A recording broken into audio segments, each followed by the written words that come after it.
বিমান পান্ডা, বাড়ি বাঁকুড়ার গুনিয়াদা বলে একটি গ্রামে। বর্তমানে শিমোগা, বেঙ্গালুরুতে বাস করেন। কলকাতা বিশ্ববিদ্যালয় থেকে টেক্সটাইল ইঞ্জিনিয়ারিং স্নাতক পড়ে ইন্ডাস্ট্রিয়াল ম্যানেজমেন্টে MBA করেন তিনি। বর্তমানে শাহি এক্সপোর্ট, যেটি ইন্ডিয়ার লার্জেস্ট ফেব্রিক এবং গার্মেন্ট ম্যানুফ্যাকচারিং কোম্পানি, সেই গ্রুপের অ্যাসিস্ট্যান্ট ভাইস প্রেসিডেন্ট তিনি। ছোট থেকেই লেখালেখি করেন। নানা পত্রপত্রিকায় বের হয় তার কবিতা, গল্প ও ধারাবাহিক উপন্যাস। ভজদা ও ক্যাকলাসপুর উপন্যাসটি 2024 কলকাতা আন্তর্জাতিক বইমেলায় প্রকাশিত হয় লালমাটি প্রকাশন থেকে। বইটির লেখন শৈলী এবং বিষয়বস্তুর জন্য পাঠক মহলে বিপুল সমাদর লাভ করেছে। বইমেলাতে সে সময় প্রচুর চাহিদা থাকা সত্ত্বেও সবাইকে দেওয়া সম্ভব হয়নি, অনেকেই ফিরে যান। তবে এখন কলেজ স্ট্রিটে লালমাটি প্রকাশনীতে উপলব্ধ, তাছাড়া ফ্লিপকার্ট কিংবা অ্যামাজনেও পাওয়া যাচ্ছে। লেখক আজকের শিক্ষা ব্যবস্থা, সমাজ, সংস্কৃতি, রাজনীতি সব কিছু একদম কাছ থেকে প্রত্যক্ষ করেছেন গ্রামের এক সাধারণ মানুষের চোখ দিয়ে। সাথে আছে জীবন সম্পর্কে তার গভীর উপলব্ধি। মুক্ত জীবন দর্শন আর রুক্ষ গ্রামের বাস্তবতার সংমিশ্রণ এই উপন্যাস। বাংলার প্রত্যন্ত একটি গ্রামকে কেন্দ্র করে লেখা বইটি যেন বিশ্ব দর্শন।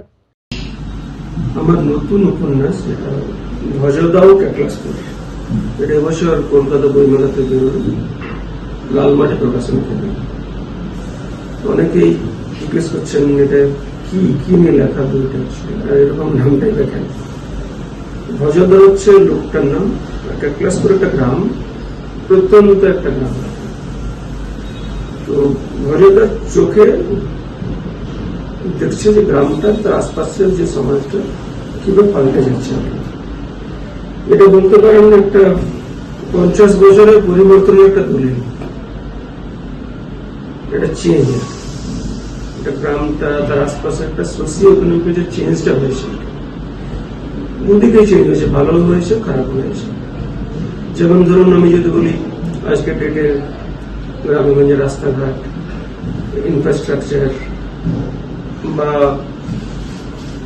ইকোনমিক্যাল একটা চেঞ্জ, রোজগারে পয়সা এসছে, এগুলো ভালোর দিকে চেঞ্জ হয়েছে। আবার অন্যদিকে যদি আবার দেখি কিছু কিছু চেঞ্জ, যেমন ধরুন শিক্ষা ব্যবস্থা। আগে যেমন একটা গভর্নমেন্ট স্কুলের একটা ভ্যালু ছিল, আজকের ডেটে পুরো শিক্ষাটাই কিন্তু শিফট হয়ে পুরোটাই এখন প্রাইভেট স্কুলে চলে এসছে। তো এতে একটা প্রত্যন্ত গ্রামের ছেলে সে কিভাবে কমপ্লিট করবে, এটা একটা রীতিমতো বড় সমস্যা হয়ে গেছে।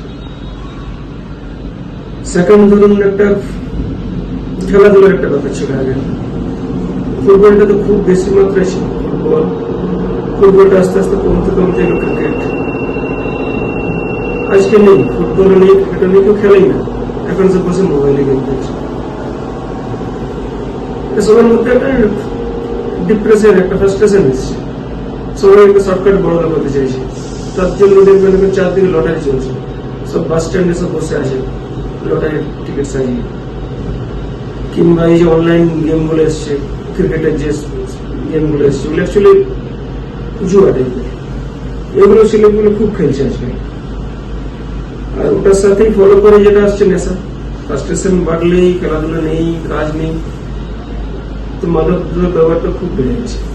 এই সবগুলোই ভজদার চোখে সে দেখছে, যে সে কি দেখেছে, এখন কি হচ্ছে আর কি হতে চলেছে, এটা নিয়ে উপন্যাসটা।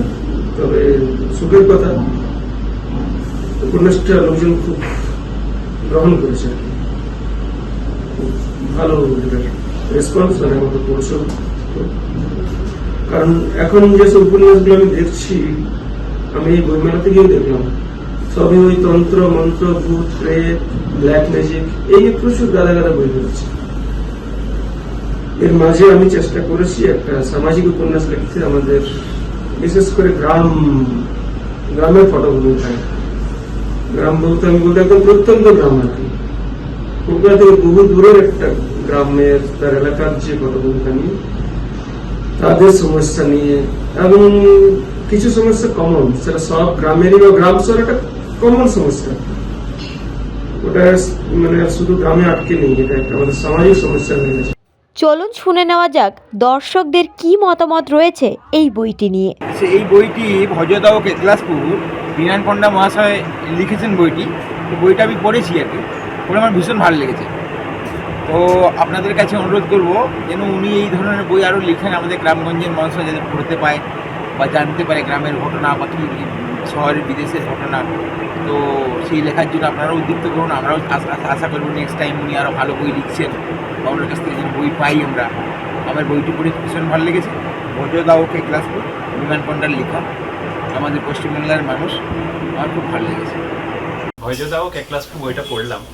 বইটা সত্যিই অসম্ভব ভালো বই। বইটা পড়ে আমার পুরানো দিনের গ্রামের কথাগুলো মনে পড়ে যায়। যারা আমাদের সমসাময়িক বা তাদের আগে, তাদের তো গ্রামের কথা মনে পড়ে যাবে, খুব ইমোশনাল হয়ে যাবেন। আর যারা এখনকার প্রজন্মের, তারা বুঝতে পারবে যে তাদের বাবা কাকুদের সময় গ্রামটা কেমন ছিল, তাদের কালচার কেমন ছিল। এটা পড়ে দেখুন, সত্যি খুব ভালো।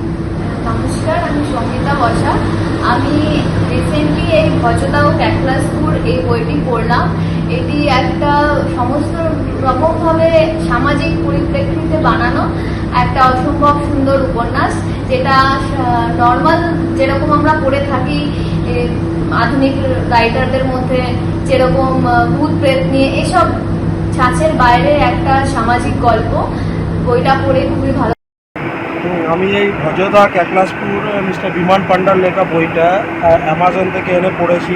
তো বইটা খুবই ভালো লেগেছে পড়তে। আমি চাইছি আপনারা ওই বইটা পড়ুন এবং ওনাকে আরও লেখার জন্য আগে উৎসাহিত করুন। বাঁকুড়া থেকে সুকান্ত পাত্রের রিপোর্ট, নিউজ 24x7 টিভি। মুহূর্তের খবর হাতের মুঠোয়।